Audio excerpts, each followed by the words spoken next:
Hi everyone, my name is Andisa and this is Becoming Dr. Andy.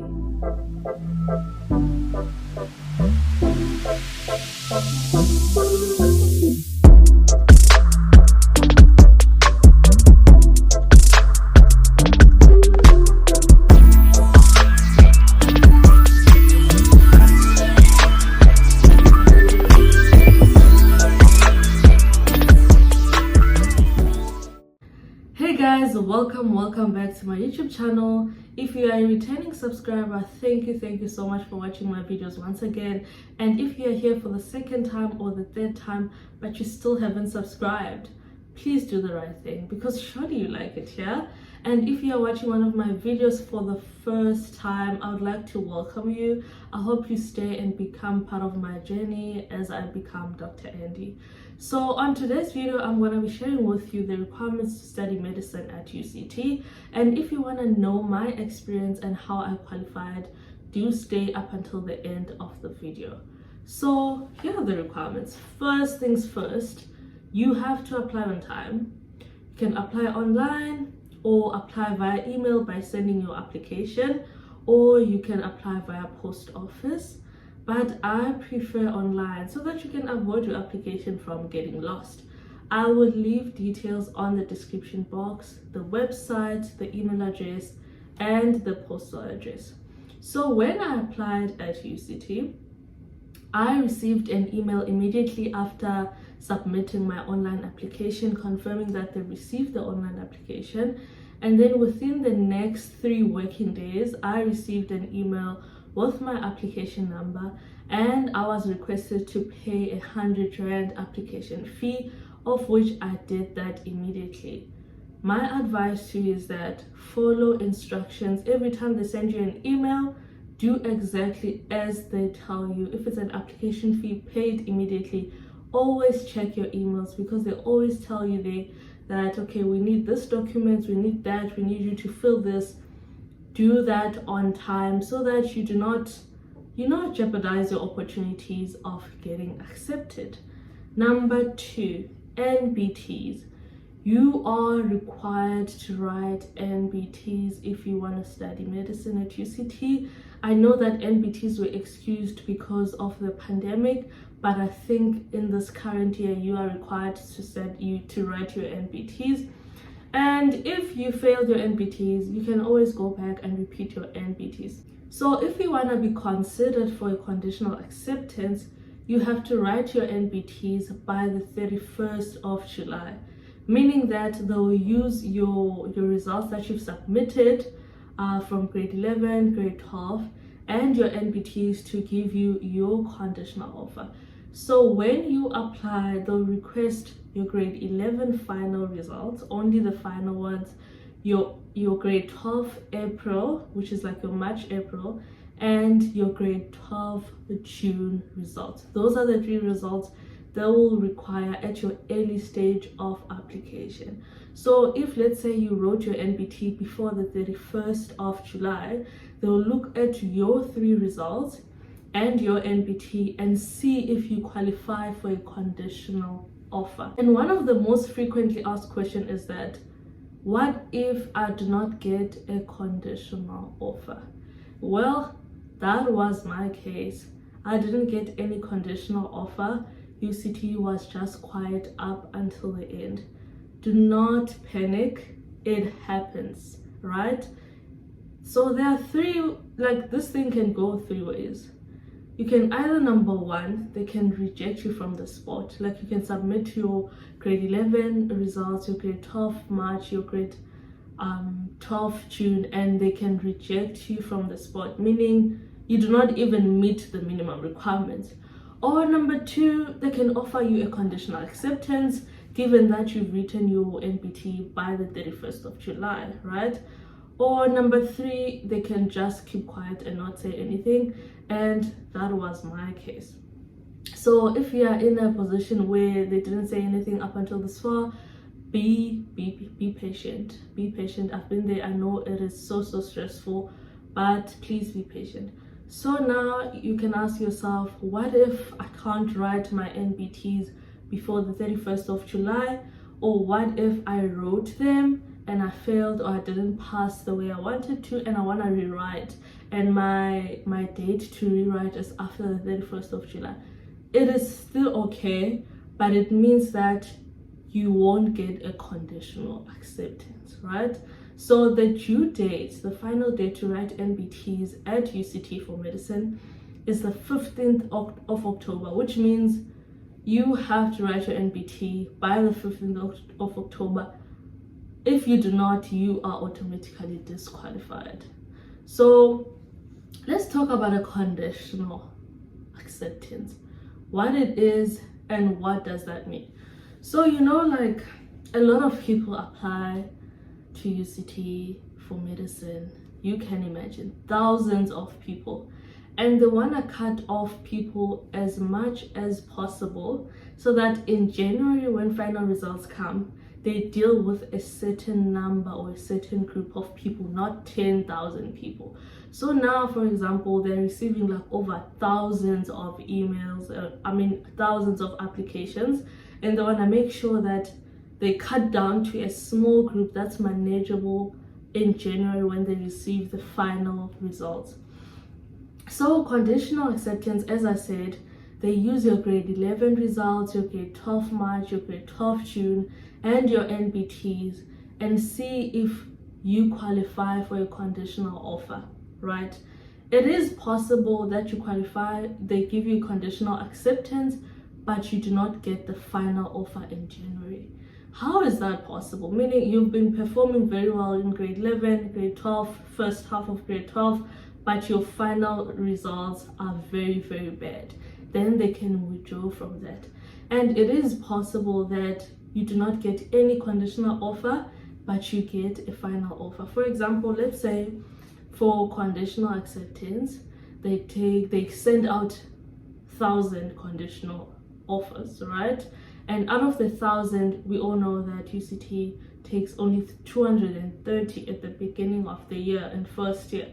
So out of the 1,000, they have to cut over 700 people and remain with the 230.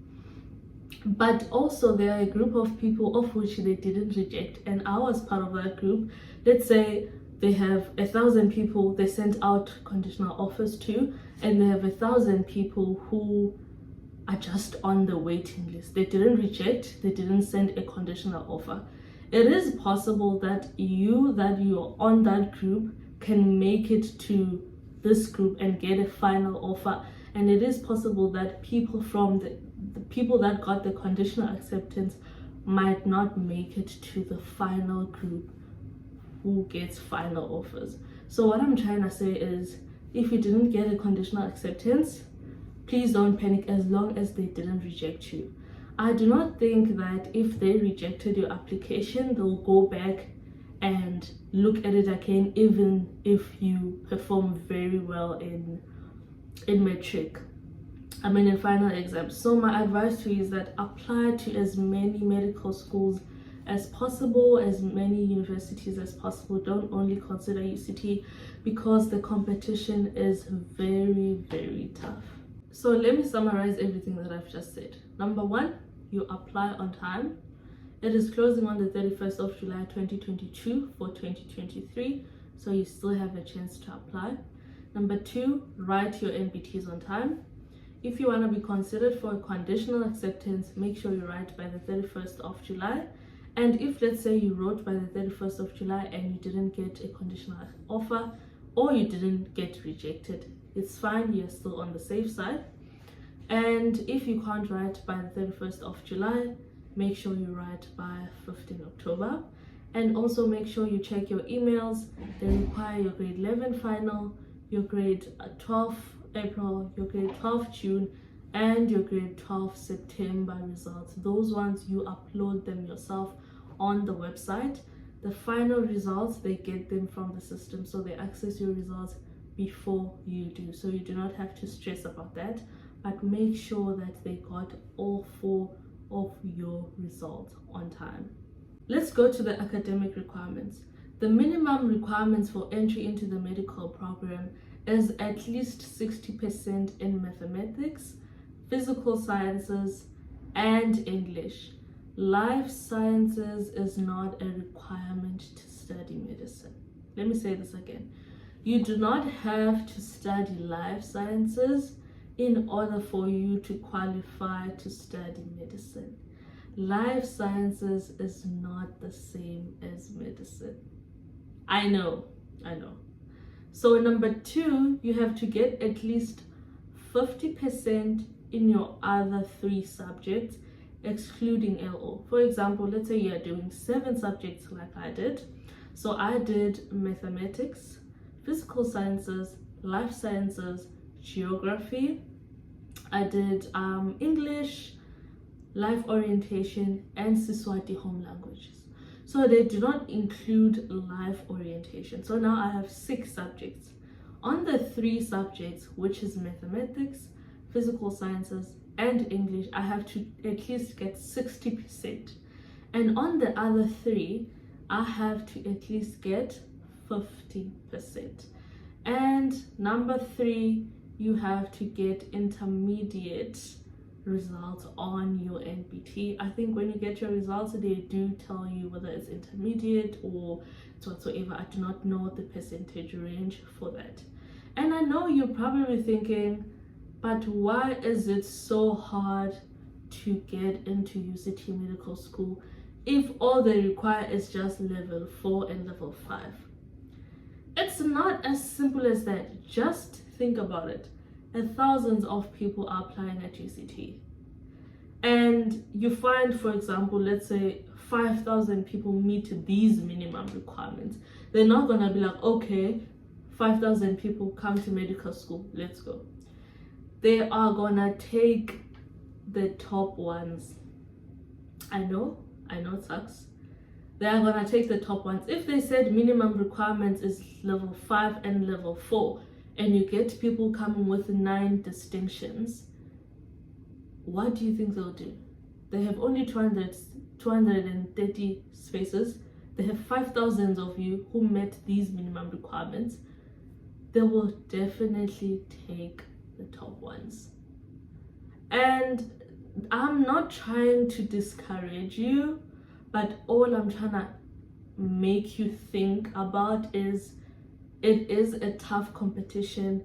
It's not as easy as, okay, I got my 60%, I got my 50%, let's get in. It's not as easy as that. And there are so many people out there who are performing way better. You know, in the beginning, January, you get those people with 12 distinctions, 9 distinctions from Doc McStuffins, Girls High School, or St. Paul's, Boys High. You are competing with those kind of people, unfortunately. So you cannot relax and be like, I'm getting my level 6, so definitely I'm gonna make it into medical school. It is possible to be rejected. I have a friend who had 6 distinctions and 1 level 6, got rejected at UCT, got rejected at Stellenbosch, and ended up studying like at UKZN for medicine. So it is possible. I'm not trying to discourage you. Do apply, do have faith, but all I'm trying to say is work hard, because a lot of people want to be here. A lot of people are fighting for the same position that you are fighting for.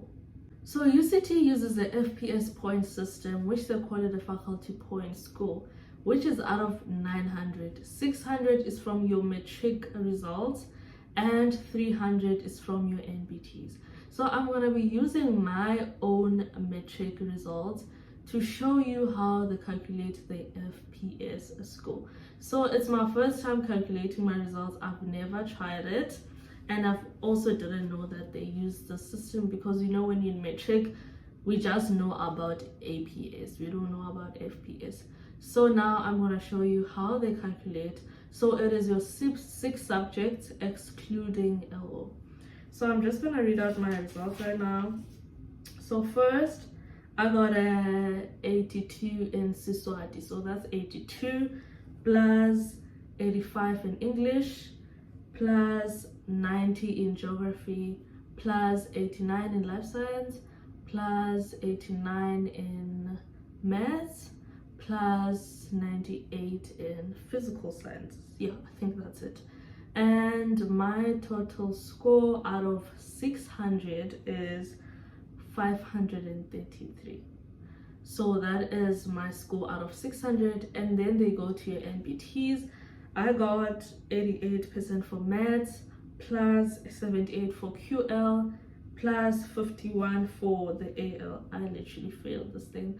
I didn't want to go rewrite, but don't do that. In order for you to increase your chances, go rewrite up until you get your best score. So my total score for that is 217 out of 300. So now my total score is 533 plus 217 equals to, let's see, 540, 550, 750. I think that's 700 out of 750 out of 900. That was my FPS score that I got taken in with. So guys, do not compare your results with mine. They might take you with an FPS score that is lower than me. They might not take you with an FPS score that is the same as me. Things change as the years goes by. Competition does get tougher, unfortunately, and there are a lot of factors that they consider outside the FPS score. For example, let's say there are 1,000 of us who got an FPS score that is the same as me or way more than me. They have to take other factors into consideration. Number one, your race. Your race does count, unfortunately, because they don't want to end up, for example, with the whole class only being white people. You see, we live in a racially diverse country, and they have to make sure that it looks like that. And also gender affects, so they don't want to end up having 200 females and 30 males in the class. They have to balance it out. Obviously it won't be 50-50, but they try to consider that. And another thing that affects your admission or whatever, is the school that you come from. They want to make sure that they are not only taking like students from these private schools, you know, and they are neglecting those ones in the rural villages down in Limpopo, down in Mpumalanga, in Gomas, where I come from. They make sure that they balance it out.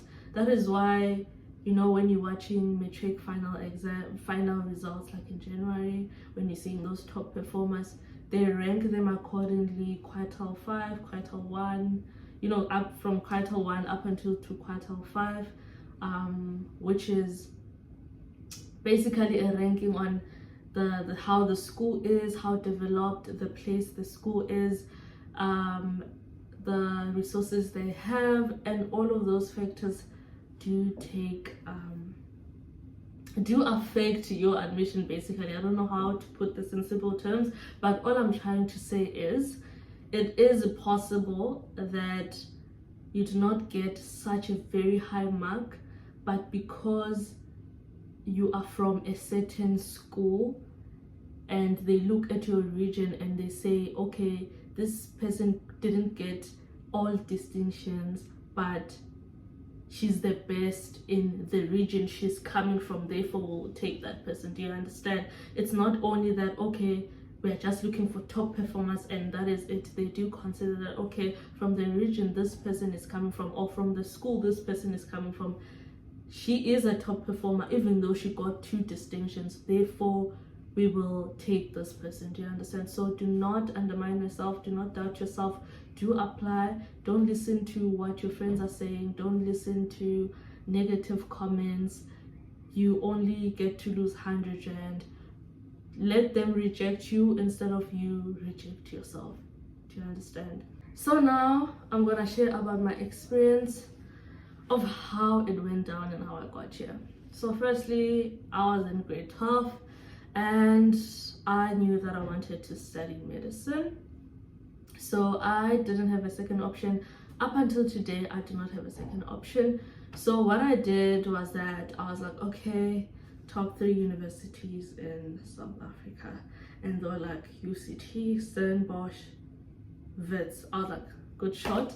I applied on those 3 universities. I do not advise you to do that unless you really confident, but I applied on the 3 universities. My first option on the 3 universities was medicine, and my second option, I do not remember. I just put random stuff like BSc in genetics or whatsoever because I didn't really have a second option. So firstly, Wits is the one that responded in June. Wits gave me an offer, which was a final offer, not a conditional acceptance. They were like, yeah, we're offering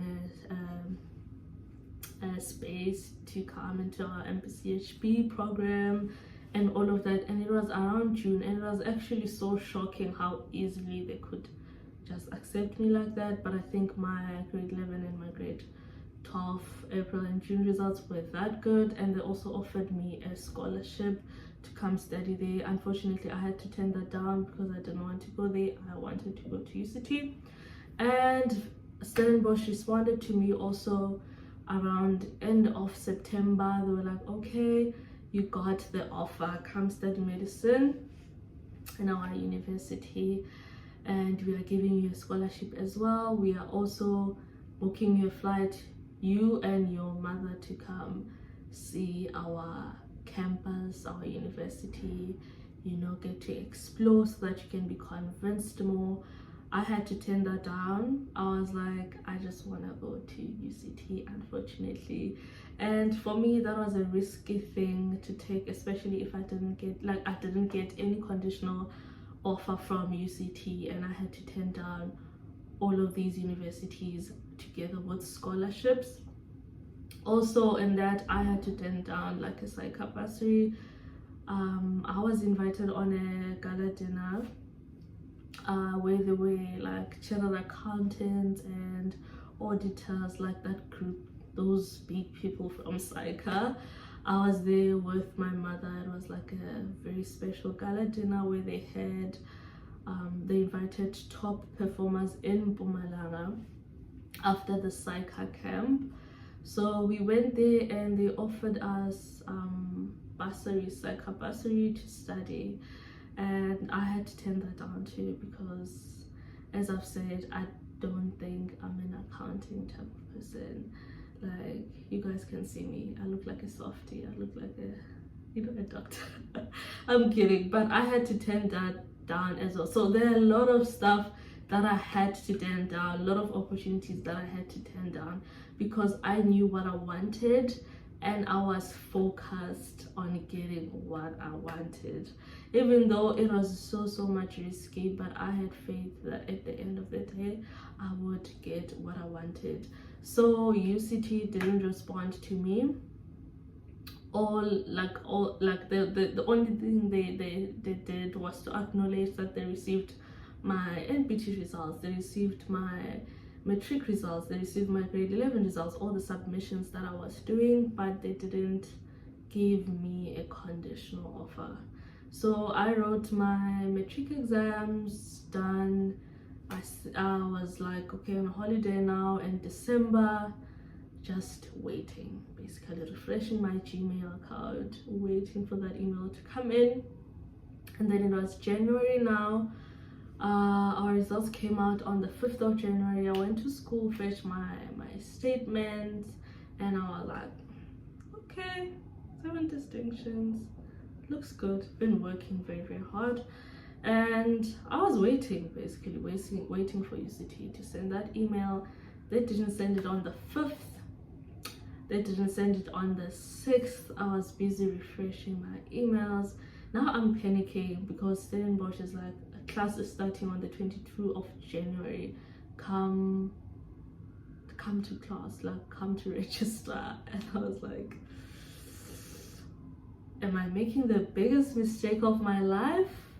Maybe. Is it worth the risk? Definitely. So I was hopeful.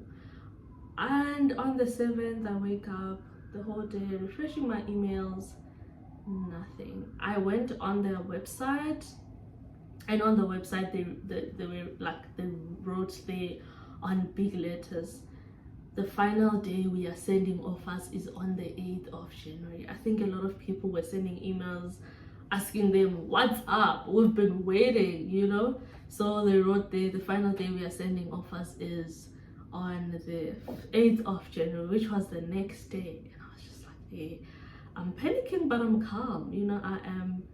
I was very, very hopeful, and just talking to my mother about it. And my mother's a very spiritual person, so she kept me in her prayers. We kept being hopeful. We're like, no ways, if they are rejecting a 98% in physical sciences, what else do they want? Like, what else do they want, really? So on the next day, which was on the 8th, the whole day I'm refreshing my emails, and I'm just thinking, calling my friends, what's up, are you going to Stellenbosch, are you going to vet? Yo, I'm so stressed. And I remember that night my mom was going to bed, and we were having this conversation. UCT still didn't respond, what's up, but we were still positive. And I went to bed, and I was like, okay, let me just refresh these emails once again and check. And boom, I got the email that changed my life. Congratulations, we are happy to confirm your conditional offer. I was so happy. I was so happy. And now I'm just thinking about it, that I had to turn down universities and full scholarships for UCT that only replied in January and didn't offer me any scholarship at all. I am gonna make another video telling you guys how much I struggled to get a bursary with my 7 distinctions. Like, I had to turn down scholarships just to get this offer that has no funding at all. NSFAS rejected me. Like, it was such a mess, and that is a story for another day. The message that I'm gonna leave you with today is apply. You have nothing to lose. Apply. Do not give up on your dreams. If you feel like this year your results were not good enough, or you are struggling, next year is another year to try. And if you've been rejected by UCT, please do try other universities as well. Do not give up on your dreams. It doesn't really matter that much whether you studied at UCT, VETS, I don't know, like UKZN. We might be colleagues one day.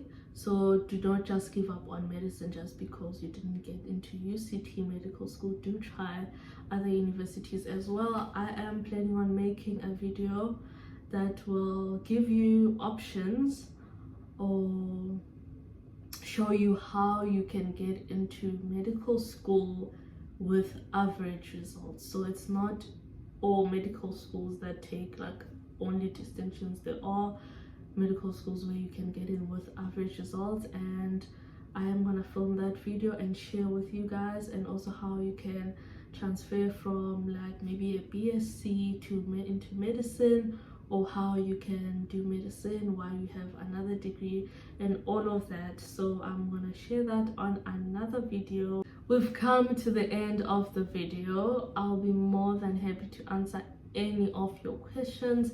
Just put them down the comments below, and I will reply as quick as possible. Do share this video with your classmates, your siblings, your friends. Make sure they see this video. Encourage each other. Work hard. I believe in you. I am rooting for you. I'll see you again on my next video, where I share how I managed to get 7 distinctions in matric. I'll be sharing all the study tips. That video will be streaming again on Saturday at 6 p.m. So do come back, do subscribe, do turn on that notification button. You are not gonna regret it. Do not miss it, okay? And that is it from me for today. Thank you so much. I really appreciate you. I see your comments, I see your DMs. I am glad that you are inspired, and I'll continue doing these videos especially for you. Bye.